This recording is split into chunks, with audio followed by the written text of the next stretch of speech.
So nakikita natin mga kababayan, talagang pagsisikap ng ating gobyerno na maserbisyuhan ng maayos ang ating mga kababayan.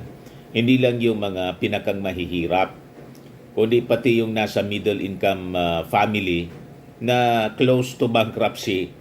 Ang hospitalization bill nila, pag hindi sumaklulo yung ating gobyerno, bankrupt na sila, balik sa paghihirap. Ayaw ng ating gobyerno, ng ating Pangulong Bongbong Marcos, na umangat na nga kayo sa inyong pagsisikap, sa inyong pagpuporsigi sa buhay.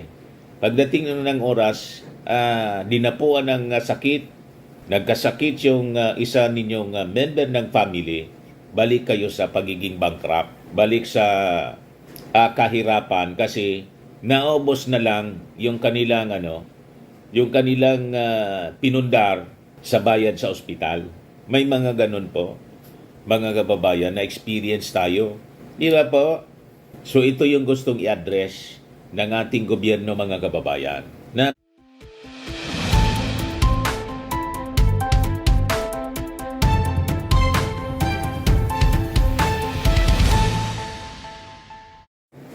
hello po mga kababayan, si Dante Maravillas. Kapi-kapi muna tayo. Ayan pa. Almusal muna mga kababayan. Ano niya Mr. Maravillas yung almusal mo? Lagi na lang pong biskwit. Para mabilis lang mga kababayan. Kung magluluto pa kasi busy ngayon mga kababayan. Maya-maya na, siguro sa tanghalian. Pero meantime, ito muna po, may malamanan lang yung tiyan muna. Di ba? Simple living. Masarap po yung yung biskuit na almusal, hindi mabigat sa tiyan. Sana niya, Mr. Maravillas, yung kwento natin ngayon, may gusto akong i-share sa inyo mga kababayan na magandang balita. Ito, i-share po ninyo ito mga kababayan kasi may pakinabang tayong lahat. O di ba? Una, nilunsad ng ating Pangulo yung zero billing para sa ating mga mahihirap na mga kababayan. Kapag sila nagkasakit na ospital, wala na silang babayaran pa. Zero billing nga po. By this time, hindi lang yung mahirap.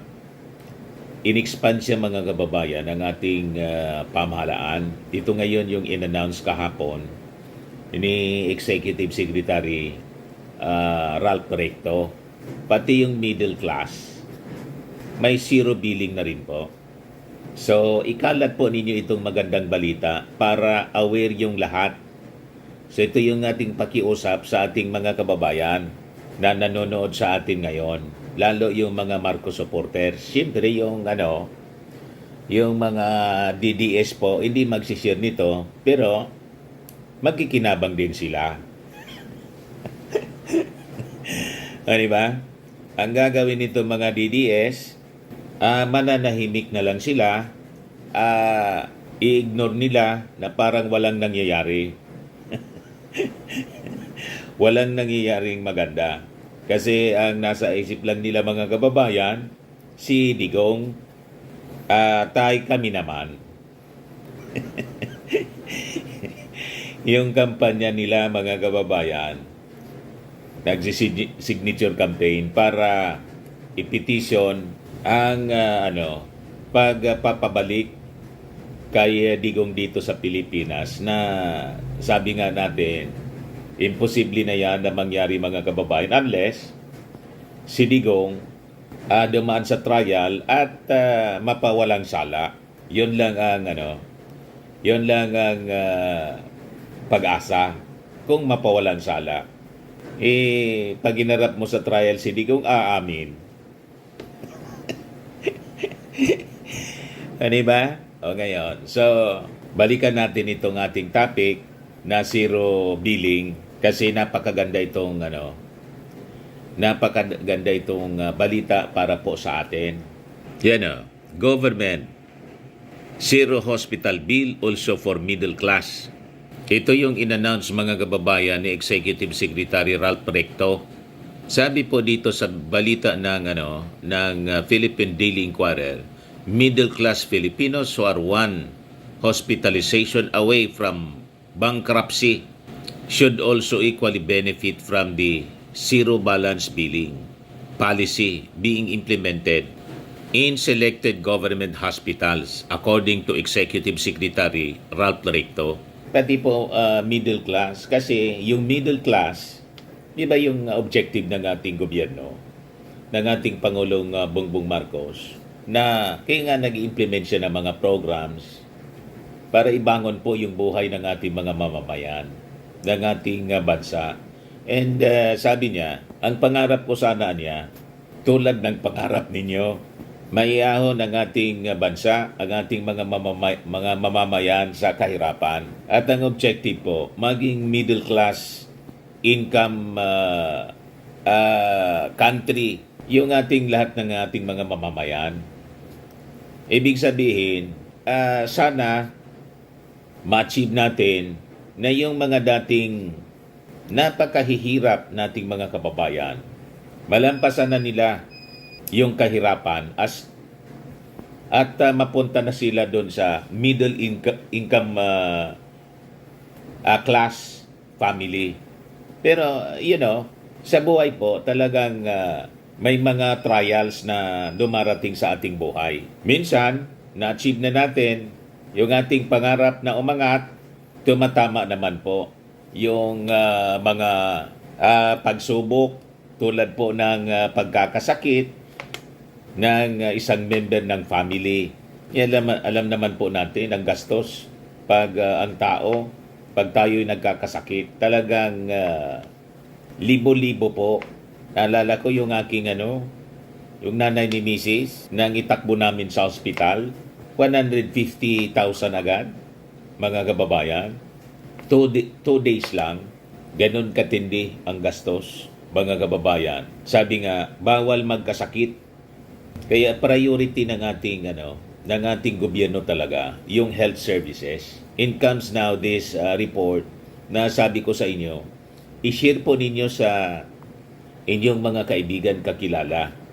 Kasi napakaganda na malaman nila may programa na pala na zero billing, hindi lang sa pinakang mahirap, pati doon sa mga nasa middle income families. So sabi dito sa balita, in a statement on Sunday, Recto said he met with officials of the Department of Health and state-run Philippine Insurance Corporation of PhilHealth to ensure that the Marcos administration's zero balance program or CBB, zero balance billing CBB program for patients admitted in selected government hospitals will be properly implemented with additional funding under this year's national budget. So nakikita natin mga kababayan, talagang pagsisikap ng ating gobyerno na maserbisyuhan ng maayos ang ating mga kababayan. Hindi lang yung mga pinakang mahihirap, kundi pati yung nasa middle income family na close to bankruptcy, ang hospitalization bill nila pag hindi sumaklolo yung ating gobyerno, bankrupt na sila, balik sa paghihirap. Ayaw ng ating gobyerno, ng ating Pangulong Bongbong Marcos, na umangat na nga kayo sa inyong pagsisikap, sa inyong pagpupursigi sa buhay. Pagdating ng oras, dinapuan ng sakit, nagkasakit yung isa ninyong member ng family, balik kayo sa pagiging bankrupt, balik sa kahirapan kasi naubos na lang yung kanilang pinundar sa bayad sa ospital. May mga ganun po, mga kababayan, na experience tayo. Di ba po? So ito yung gustong i-address ng ating gobyerno, mga kababayan. Napakaganda, mga kababayan, itong programming ito. At sabi dito sa balita, itong CBB umabot na sa 1.3 million patients ang nagkinabang po, treated for free sa mga DOH hospitals. Di ba? Kaya tuwang-tuwa yung ating mga kababayan. Ang hindi lang natutuwa yung mga DDS, pero nagkikidamag din. Nagkikidamag din sila, mga kababayan, sa mga programa ng gobyerno. Dahil sa pride nila, ayaw nilang i-acknowledge na magaling yung ating Pangulong Bongbong Marcos. Hindi ito nagawa ng previous administration. Yung previous administration, inubos yung panahon sa tukang-tukang, EJK. Di ba po, mga kababayan? So sabi dito ni Ricto, the meeting with Health Secretary Teodoro Herbosa and PhilHealth President and CEO Edwin Mercado in Malacanang noong January 20 discussed system-wide solutions that will ensure that CBB is genuinely felt by Filipino patients. Recto urged the officials to expand PhilHealth benefit packages, especially for the middle class, who consistently pay their taxes and contributions, emphasizing the need for contributors to see commensurate benefits. Mga taxpayers ito, mga kababayan, yung nasa middle class. Lahat naman po nagbabayad ng buwis, lahat ng mga mamamayan, kahit yung pulubi. Bakit na niya, Mr. Marivillas, pati pulubi pala nagbabayad ng buwis? Di ba yung pulubi, mga kababayan, manghihingi? Pagkatapos, yung pera na kanilang kinita sa pagpapalimos, bibili ng pagkain. Nagbabayad eh. Pag bumili ka ng pagkain, nagbabayad ka ng buwis. Di ba? May VAT yun.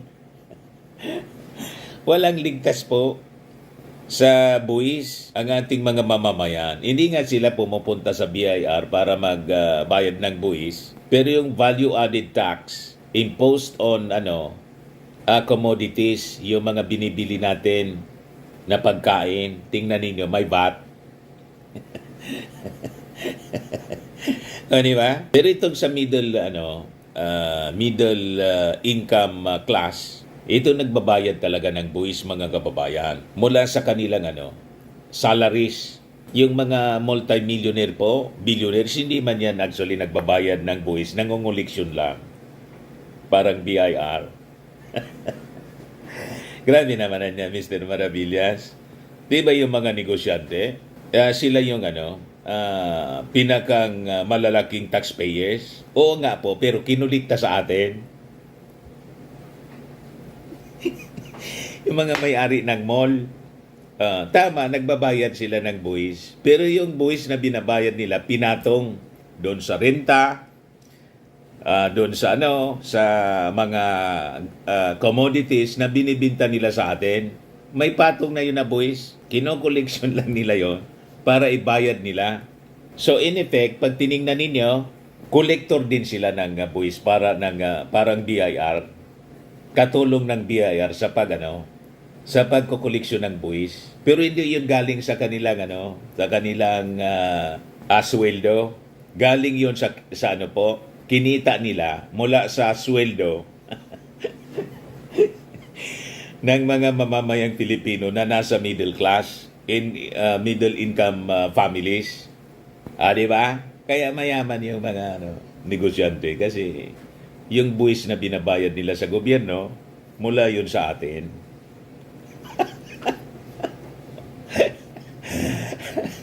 O, di ba? Kaya kung para yumaman ka at saka panalo ka sa hanap buhay, importante na magnegosyo ka. Di ba? Kasi sa negosyo po, yung binabayad na buwis mula yun lahat sa customer. Kaya talo palagi po yung hindi negosyante sa mga negosyante. Pag empleyado ka lang, talo. Yung pagbabayad ng empleyado po, advance. Di ba? Matik, deducted yung buwis sa payroll. Kabig agad. Di ba? Napunta tayo doon sa kwentong yun. Sinasabi ko lang po sa inyo yung reality. Anyway, ituloy natin itong napakagandang balita mula po sa ating gobyerno. So tama itong sinabi ni Recto po na dapat commensurate din yung benefits na pakinabangan ng ating mga nasa middle class. Kasi sabi ni Recto, their taxes anya and contributions, dapat yung benefits, yung pakinabang po, commensurate din yung kanilang matatanggap na benefits mula sa gobyerno. So sabi dito, the CBB is among the programs that drew cheer when President Ferdinand Marcos Jr. mentioned it in last year's State of the Nation address. Under the program, all patients, regardless of their economic status, will no longer have to pay out of pocket when they are admitted at the basic ward of any of the 87 DOH-operated hospitals. Walang nakagawa dito mga kababayan sa mga previous administrations. Yung ating Pangulong Bongbong Marcos lang. Kaya lang itong mga ganitong mga magagandang balita, natatakpan po ng mga controversies. Yung mga kwento sa flood control scandal. Kasi po, yung natura ng mga tao. Kaya ako po ngayon, simula ngayon, ibabalance ko na ang pag-atid sa inyo ng mga balita. Kasi nakakapurga po.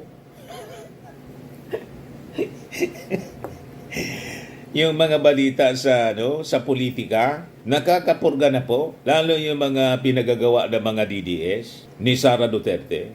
Lahat na lang po pamimirwisyo. Di ba? Tapos itong mga sangkot sa flood control controversies. Kaya lang, hindi naman po natin maiwasan na hindi pag-usapan. Kasi yun po yung laman ng mga balita.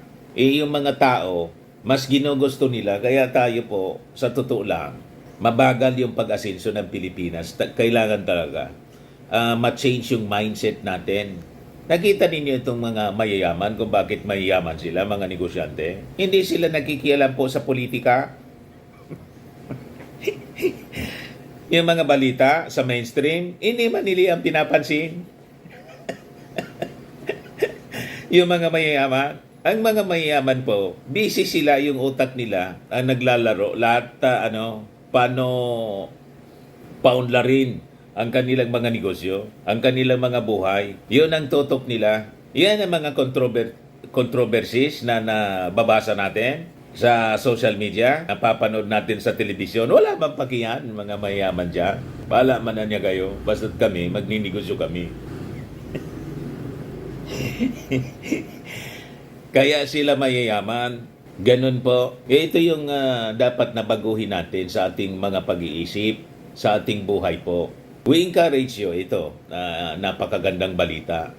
Kung hindi ninyo ito malalaman, konti lang ang may alam na may ganito palang programa yung ating administrasyon. So, konti po yung magkikinabang. You'll not avail of it. Pag nagkasakit kayo, kasi hindi ninyo alam na may zero balance billing pala na programa yung ating gobyerno, hindi lang sa mga mahirap kundi sa lahat, lalo sa mga sa middle income class. Hindi ninyo pakikinabangan kasi hindi ninyo alam. Hindi kayo makakapag-avail kasi hindi ninyo alam. So importante ang massive dissemination ng information po. Dito tayo pumapasok, mga kababayan. Kaya pakiusap ko sa inyo, lalo yung mga Marcos supporters, ang mga ganitong mga magagandang balita, napakarami nating sumusuporta sa ating gobyerno, sa ating Pangulo. Ano man yung pakiusap natin na i-share ninyo, share lang po ng share. Pag magandang balita, i-share ninyo. Pag masamang balita, wag na ninyong i-share kasi sasama lang yung araw natin. Di ba yung mga masasamang balita, nakakasama ng araw? Sumamaan niya yung araw ko ngayon sa'yo. Kasi mga negative information ang nasasagap natin. Parang hopeless na ang mundo. Di ba? Pero kung ganito yung mga balita po, ma-inspire ka.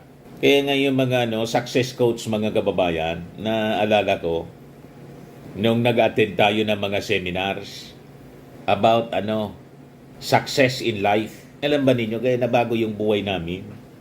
Nag-attend ako ng seminar. I have to change my mindset.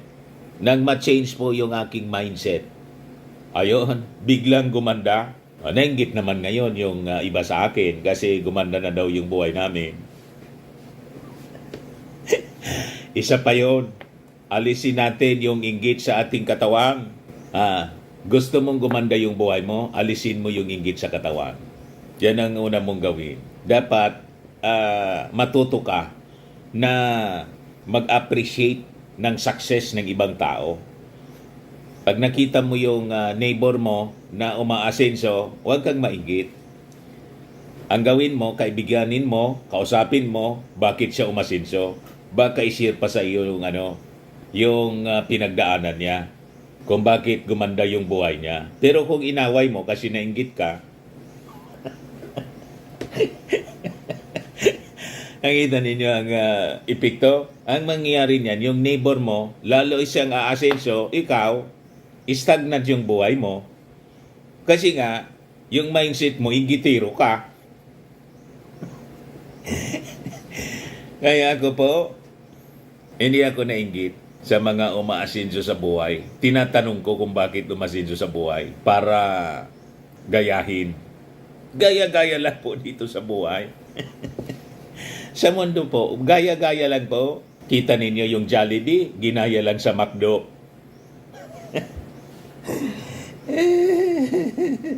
Ganun po.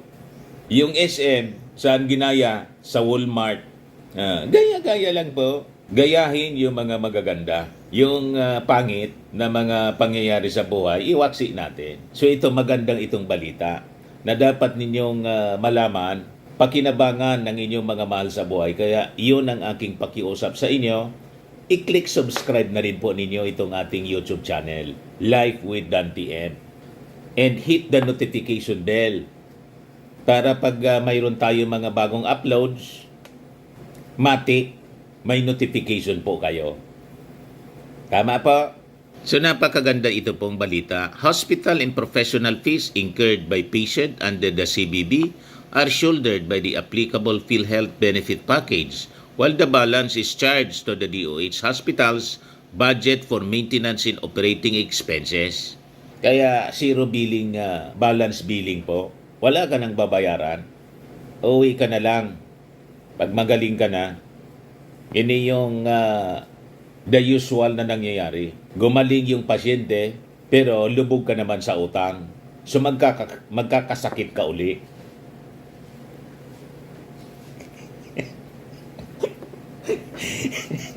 Di ba? Gumaling ka. Paglabas mo sa ospital, nakita mo yung lubog na pala niya. Kung bankrupt ako, na-stress ka. Balik ka sa ospital hanggang sa matigok.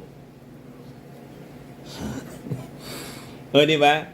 Yan ang ayaw na mangyari ng ating Pangulo. Kaya napakaganda nitong CBB program na siya lang po ang nag-implement ng ganitong uri ng programa. Kaya dapat pasalamatan natin yung ating Pangulong Bongbong Marcos. Ang problema po, nung magkasakit yung ating Pangulo, tinakbo sa St. Luke's, yung mga post ng mga DDS, ano niya yung balita, patay na ba?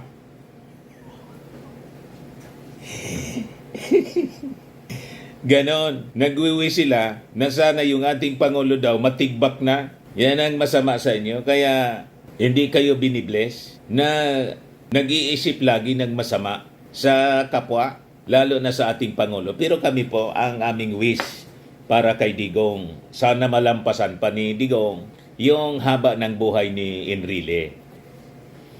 Nga di ba? Yun dapat po, para po dumaan siya sa trial. At kung totoo yung kanilang claim na wala mang kasalanan si Digong, di makabalik siya sa Davao tulad ng gustong mangyari ni Sara Duterte. Pero after trial, hindi yung ayaw nila ng trial. Tulad sa impeachment complaint, ayaw ng trial. Pero sabi ni Sara, I want a bloodbath. Baliktad ang ginagawa.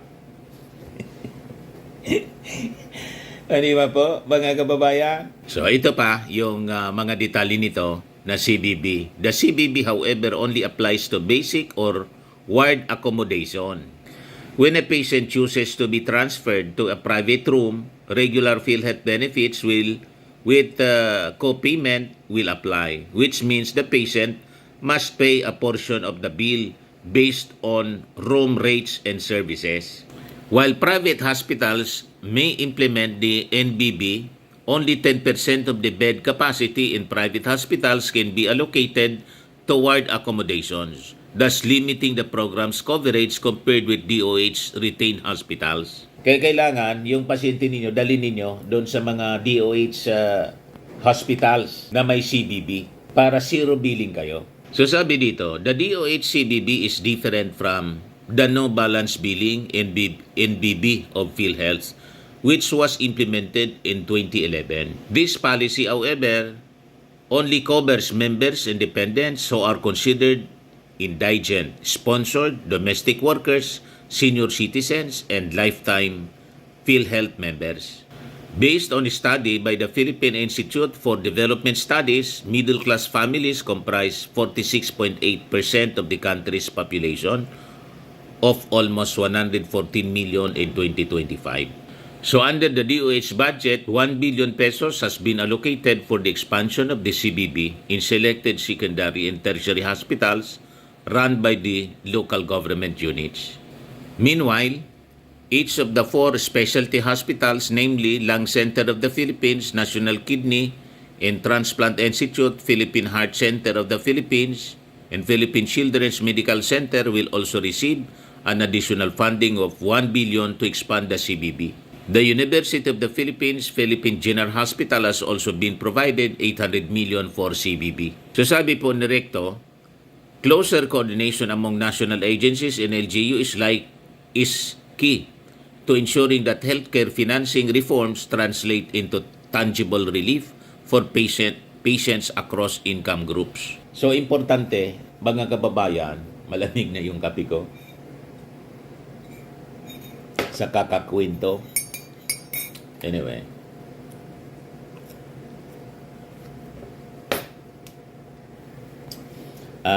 So yan po, mga kababayan, ang magandang balita na gusto kong ipakiusap po sa inyo.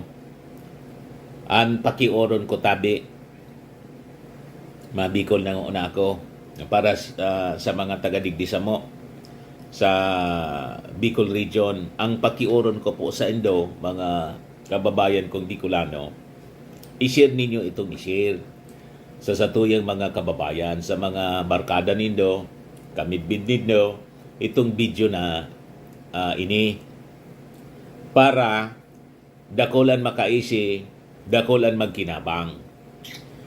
Ayan po, minsan may mga Bicolano na nagantabay sa satuya, imbis na maugma, nainggit man siguro sa ko. Paano nga yan, Mr. Maravillas? Pabalik-balik ka sa Palasyo Malacanang. Imbita lang kami ni Mrs. Huwag mo mainggit. Kundi kung ano sa mga magagayo na bareta na danata, ali sa Palasyo Malacanang, ali sa satuyang presidente, i-share ta sa satuyang mga kabisto, sa satuyang mga parientes, sa satuyang mga amigo, para sindaman magkinabang kan maray na programa kan satuyang gobyerno. Iyan tabian sa kuyang pakioron sa Indo na mga kababayan kong Bicolano, Albayano. Okay po? At saka pala, gusto kong magpasalamat na rin, baka nanonood ngayon, yung taga Cyprus na tumawag sa atin. Last December pa actually siya tumawag. Nagpadala siya ng 7,000 pesos plus para daw sa mga, hindi pa man noon na nag-irap yung Mayon Volcano, para daw sa mga nasalanta ng mga dumang bagyo dito sa amin. So, pinadala niya yung cash. Kung nanonood ka sa akin ngayon, maraming salamat po. Actually, yung asawa niya pastor at foreigner yung asawa. Pilipina yung babae, pero yung lalaki, pastor, sa Cyprus Evangelical Church. Maraming salamat po. And this week, mamaya punta ako sa province para po tingnan yung lista ng mga evacuees ng Mayon eruption. The same evacuees ng Mayon eruption, sila din yung mga nabiktima ng mga dumaang calamities. So, importante kasi official list mula sa province at ma-identify natin anong mga barangays yung pagbibigyan natin ng tulong mula dito sa pinadala sa ating cash donations mula sa Cyprus, dyan sa Middle East. Ito yung pinadala sa akin po. 78,683 pesos and 3 centavos. Pinost ko kahapon, mga kababayan, 22 hours ago. Sabi ko, salamat. Maraming salamat po sa anonymous donor natin mula sa bansang Cyprus. Cyprus Evangelical Church sa 78,000 pesos cash plus cash donation para itulong sa mga nasalanta ng dumaang mga bagyo sa Bicol at ngayon Mayon volcano eruption sa Albay. Relief operations will follow in the coming days. Rest assured that every centavo will be spent with full transparency. Again, maraming salamat po and God bless you more. Proverbs 19:17, whoever is kind to the poor lends to the Lord, and He will reward them for what they have done. Yan po yung promise ng ating Panginoon pag marunong tayong mag-share. Kasi pag ikaw nagbibigay, ang ibig sabihin po niyan, blessed ka. Bakit? Kaya mong magbigay eh. Pag ikaw ay binibigyan na lang, medyo may problema. Bakit? Ang ibig sabihin niya, nangangailangan ka ng tulong. Kaya binibigyan ka. So, ang blessing sa iyo, konti eh. Yan ang ibig sabihin niyan. Kaya it is better to give than to receive. Di ba? Kaya nabuo yung kasabihan po na it is better to give than to receive. Kasi pag ikaw ay binibigyan na lang, ibig sabihin, mahirap ka, binibigyan ka na lang eh. Pero ikaw ay nagbibigay, ang ibig sabihin niyan, siksik-liglig at umaapaw yung blessing mo. Kaya mong magbigay eh. Di ba? Kaya yung mga nagbibigay, lalong pinagpapala ng ating Panginoon. Sigurado itong nagbigay. Pastor po siya eh. Diyan sa Cyprus. Lalo pa silang pagpapalain ng ating Panginoon. Hindi man kami kaano-ano, hindi man kami kilala. Basta nanonood sa atin at pinili niya dito sa Bicol, dito sa Albay. You see? Di ba dapat kung ibang tao na usually magbibigay sa mga kakilala nila doon sa lugar nila mismo. Hindi ko na nga natanong kung taga Nueva Ecija yata sila, taga Central Luzon. Pero pinili nila na dito. Kasi siguro nakita nila yung pangangailangan ng mga Bicolano. So, we pray po, Pastor, that our good Lord, our Savior, Jesus Christ, will bless you more in your family, in the church, the Cyprus Evangelical Church. Pero nang tinignan ko yung mga nag-react dito, lahat, masasama pa rin, mga kababayan, yung mga, mga pinagsasabi, umatake yung mga DDS. Pag DDS talaga po, masama ang tabas ng dila. Hindi ko naman po, sanay na tayo. Tingnan ninyo, basahin ko sa inyo yung mga reactions nila. Yan Ruben sa Abedra, sabi niya, Galawang Francis Leo Marcos, pambansang budol ng Pilipinas, buta lang ipamimigay pero yung buo sa bulsa mo na, hehehe, real talk. Pinagkanulo mo mga dutae sa ngalan ng pera yan. Yan pa kaya mga pledge ang hindi mo tirahin? Yung ibig sabihin nila, nanakawin ko. Walang magtitiwala sa akin kung ninanakaw ko yung mga donations. Ilang beses na pinadala sa akin by the thousands. Yung unang mga calamities po, yung naipon namin dito, 700,000 plus. O bakit may mga nagdo-donate pa sa akin ngayon? Kasi po, nakita nila, hindi ko man ninanakaw tulad ng ina-accuse ninyo. Lahat ng pera na pinadala sa amin, pinapost ko kung magkano. Tapos kung bibili kami ng mga relief, may resibo. Tapos documented siya. Binibidyoan ko isa-isa na binibigay. Kung pera, kung magkano, kung 1,500, binibigay ni Mrs., binibidyoan ko isa-isa. Mabibilang mo mismo. O di ba?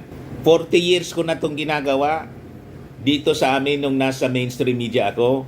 Kaya maraming nagtitiwala sa akin pagdating sa pera, sa mga ganitong mga relief operations. Ang dami nagtitiwala sa akin, hindi lang sa yung mga OFWs. Nung nasa radyo pa ako, mainstream, sa programa ko, pag ako'y umupo at nag-fundraising, bumabaha ng donation, ng pera, kasi alam nila nakakaabot kasi siya, nakalista isa-isa. Yung mga mayon na eruptions noon, mga kababayan, matik, pag umupo ako sa programa, magbibigay na yung mga listeners ko ng mga donations para itulong. Nakalista yan lahat. At lahat ng pera, lahat ng gastos, nakalista, nire-report namin. Full transparency. Yun din ang gagawin natin. Kasi yun ang practice natin sa matagal ng panahon. Kaya yung mga akusasyon ninyo, baseless po. Hindi ako apektado. Unang-una, hindi man po ako nag-fundraising. Di ba? Nakita na ninyo ako nag-fundraising dito. Hindi. Pag may tulong na dumating sa amin, yun ang binibigay namin. Dinadagdagan pa nga namin ng sarili naming bulsa. Ganon kami. Nakita na ninyo akong nag-post ng GCash tulad ng mga DDS influencers, mahilig mag-fundraising, tapos magpo-post ng GCash kung saan saan sila pwedeng magpadala ng pera. Pagkatapos, nakita ninyong may nag-post sila na detalyado kung ano yung gastos. Di ba hindi? Yung gawain ninyo kasi, ina-accuse ninyo sa akin yung sarili ninyong gawain, yung pagnanakaw. Hindi ko kailangan gawin yan. At never kong naisip na magnakaw. Sa haba ng aking panahon, mga kababayan sa mainstream media, and this time sa social media, yung blessings ng ating Panginoon sa aming family, enough. Siksik, liglig at umaapaw na. So hindi natin kailangang magnasa ng sobra-sobra kasi yung kayamanan dito sa mundo, hindi man natin yan madadala sa kabilang buhay. Malinaw po sinasabi sa Bible na dapat ang primary na concern natin, treasures in heaven. Sabi sa Matthew 6:19 to 21, do not store up for yourselves treasures on earth where moth and vermin destroy, and where thieves and break in and steal.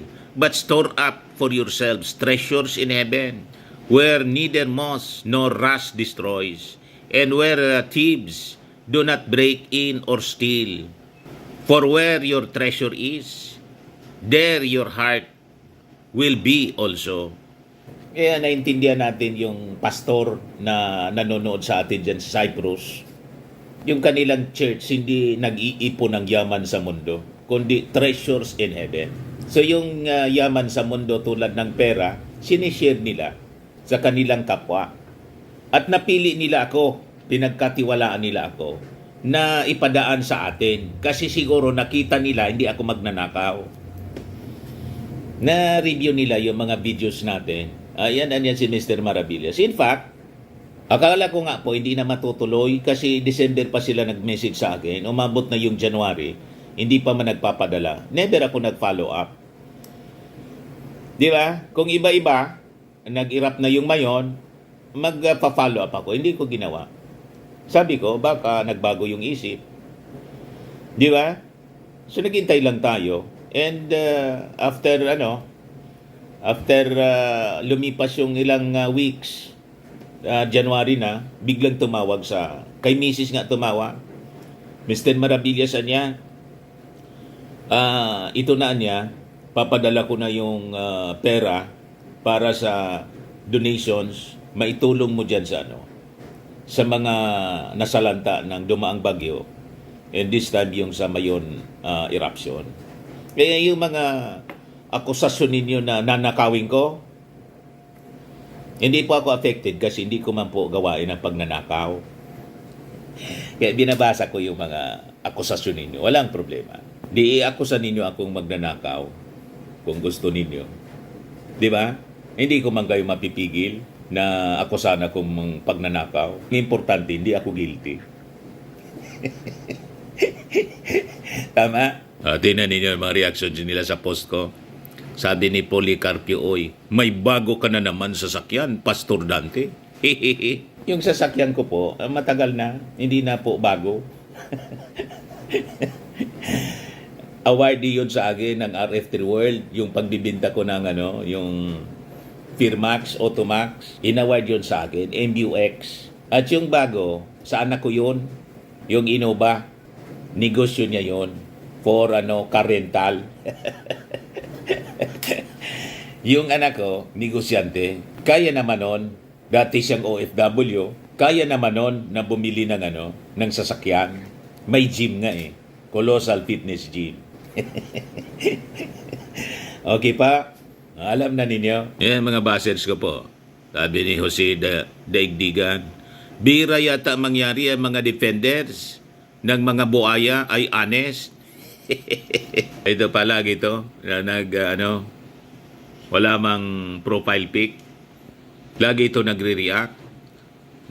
Mark Dogi, huwag po gamitin ang salitang Diyos pag nasa panig ka ng kasamaan.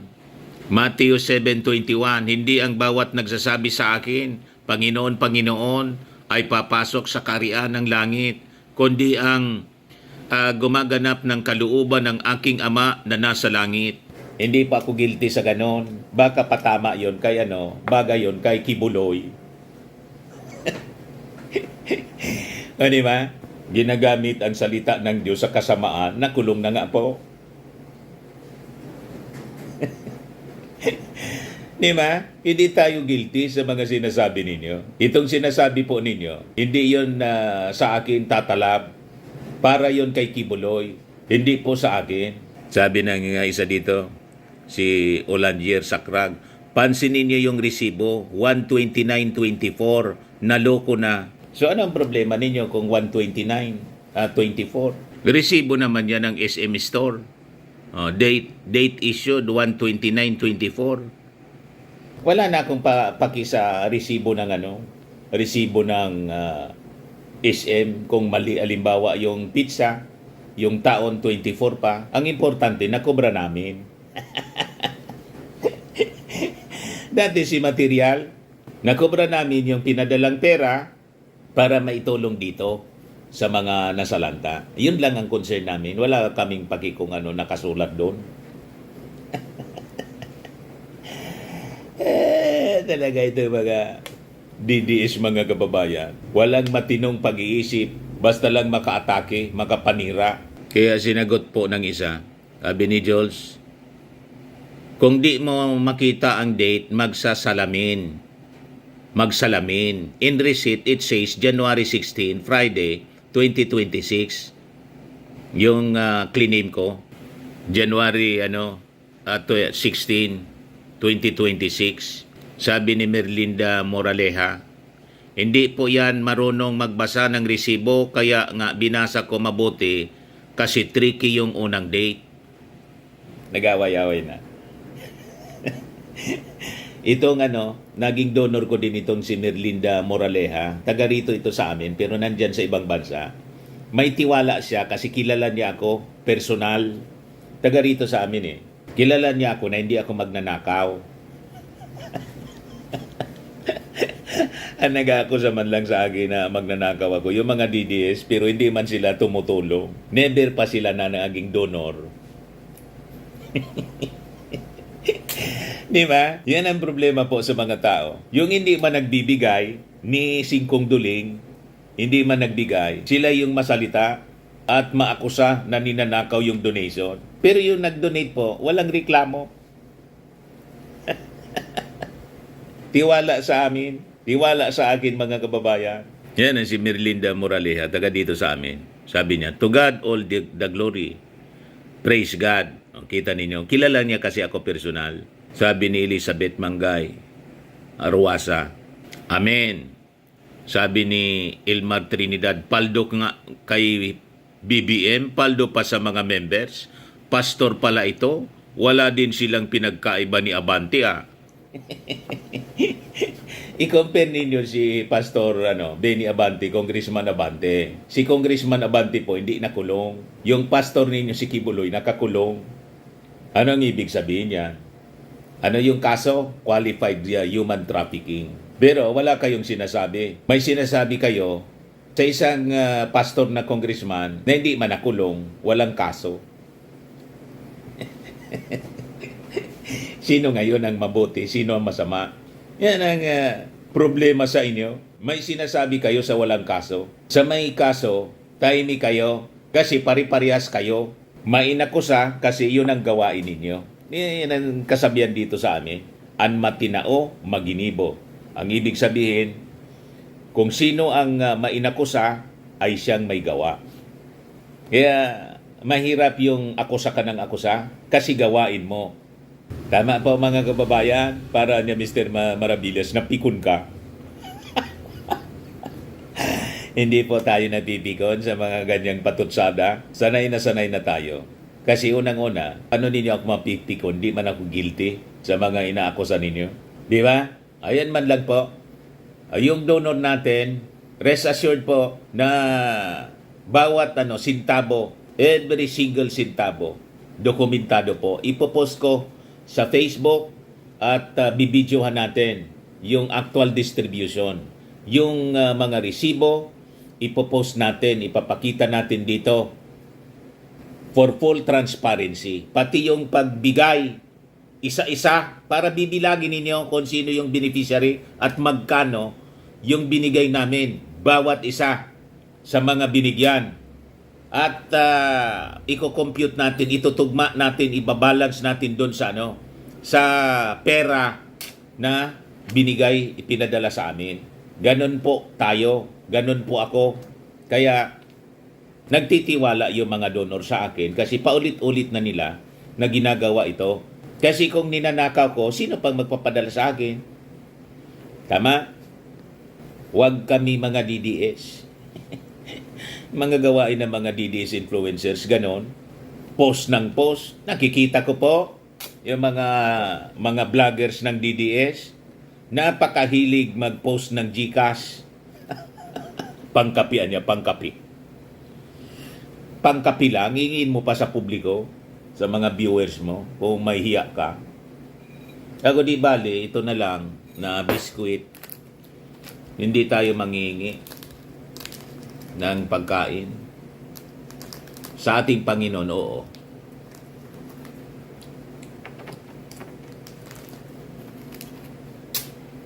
Yan o. Banana. Yan. Tapos itlog. Dami mo anya Mr. Maravillas na biskuit. Yan lagi dito sa sa misa namin na punong-puno na kung ano-anong para hindi magutom po. Okay po? Ayan man lang, napaba yung ating discussion ngayon. Ako po si Dante Maravillas. Bye-bye po. God bless.